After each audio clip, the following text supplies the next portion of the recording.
Hi guys, welcome back. Today I have for you a doozy. It is entitled The Perfect Marriage by author Jenna Rose.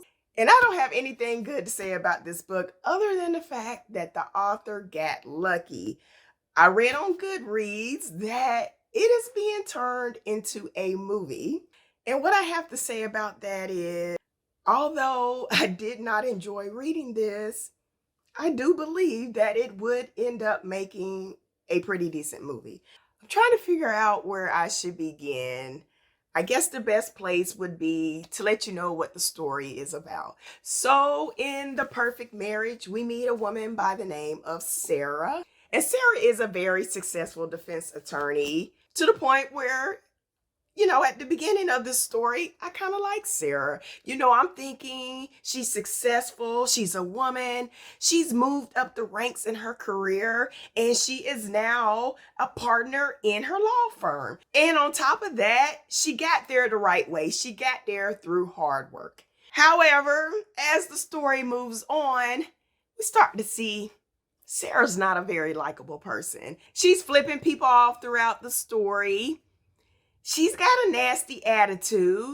And the biggest reason not to like Sarah is she's a murderer. But before I go into any further detail to let you know why her being a murderer is not a good thing, you need to meet her husband, Adam, to know exactly what's going on in this story. So Sarah's husband, Adam, he's a writer, but he hasn't been doing really well lately. And he's kind of fed up with the fact that his wife is putting all her time into her career and she's not paying him a lot of attention. And so there comes a time in their relationship where he convinces Sarah that maybe they should get a lake house. That way, maybe it will help his writing and that maybe they can spend some time together there where it can help their marriage.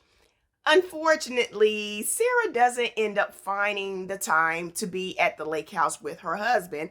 However, it does end up helping his writing, but it also helps him in other areas. He ends up meeting a woman who is married as well, and they begin an affair. So the story begins at the point where the two of them have spent the night at the lake house, and Adam leaves thinking that she's asleep, and he goes home to his wife, who tells him that she's ready to begin a family with him, where she's at the point of the relationship where she thinks that maybe it's time to take a step back from her career and begin a family. And so at this point, Adam is ecstatic. And even though when he left the lake house, he was thinking that Kelly was the woman for him and he was going to leave his wife, he has now decided that now his wife is on the same track as him in their relationship and that maybe she is the woman for him. Unfortunately, it has been found out the next day that Kelly has been murdered. And of course, because she was having an affair with Adam and she is found dead in his lake house, he is the prime suspect. And although Adam has cheated on her, Sarah feels that she is the best person for the job, that she is the best defense attorney out there, and that she should be the person to defend her husband. As you can imagine, none of this works out well, not just because it's not a good idea to defend your husband who has cheated on you, but also because Sarah is the one that ended Kelly's life. So I know what you're thinking. T, that sounds like a great premise for a story. How is it possible that you didn't like anything about this book? Well, I'm going to tell you. But before I tell you, I'm going to read you my favorite review from Goodreads. Because when I don't like a book, I go to Goodreads to find out if there was anybody else that didn't like that book as well. So this is my favorite quote from Goodreads. A first-person, unreliable narrative for a story that made no sense. So the first reason why I did not like this book is because when you get to the end of the story, and this is a spoiler, Sarah is the one who killed Kelly.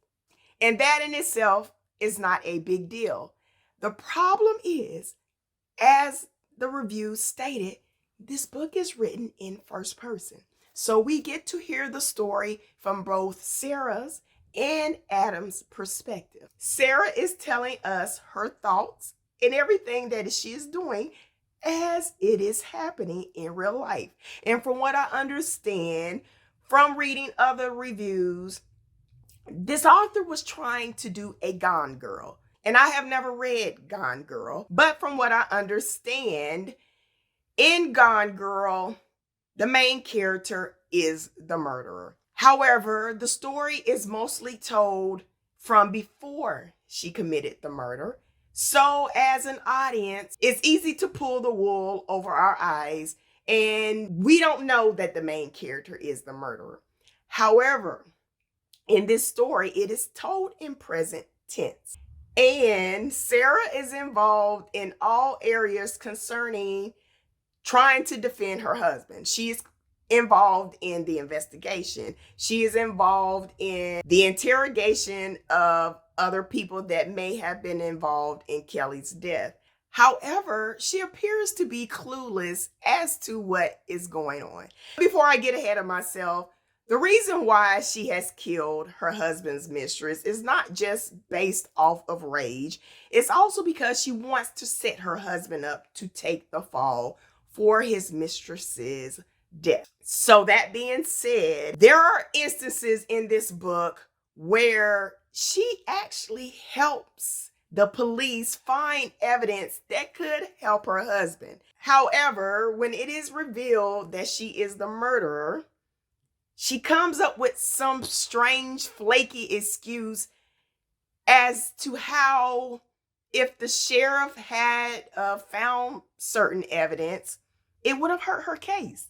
But the evidence that he's looking at is evidence that she gave him, because the police department that she's dealing with is less than subpar. And half the evidence and half the suspects that they do bring in is because Sarah brought it to their attention. And so the fact that this story is told in first person is what makes the story ridiculous, is because there are times when Sarah is mad that the police chief isn't helping her in her investigation, which for anybody who has watched any television show or any movie, you know that once the police believe that they have their man, they're not looking for any other evidence. They're not looking for anybody else to pin it on.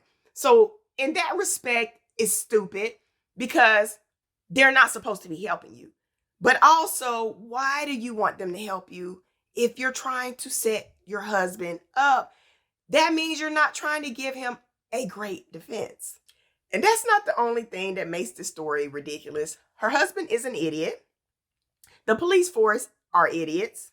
And I, for one, feel like an idiot for having read the book, because there was a point in the story where I looked ahead and I found out that Sarah was the murderer. And I was going to stop there because there were points in the story that were so ridiculous, it had me laughing. But I still pushed on. And then when I read her explanation for all that was going on in the story, it literally made no sense. And I was mad at myself that I kept on reading. I was actually going to take notes. I was going to try to look smart and take notes for y'all and point little areas in the story out. But it just got so ridiculous that I was like, I'm not doing that. I can't do that. So as I said at the beginning of the video, Geneva lucked out. Geneva has got a movie in the works for this story. And I do believe it can work out.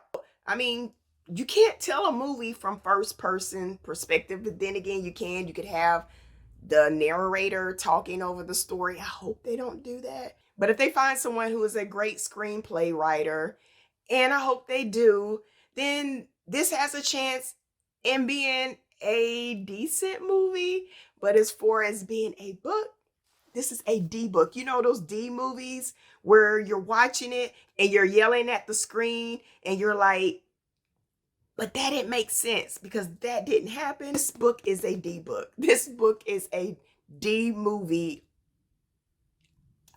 I don't know how books like this are being put out in publication. It just amazes me these days what is getting put out there.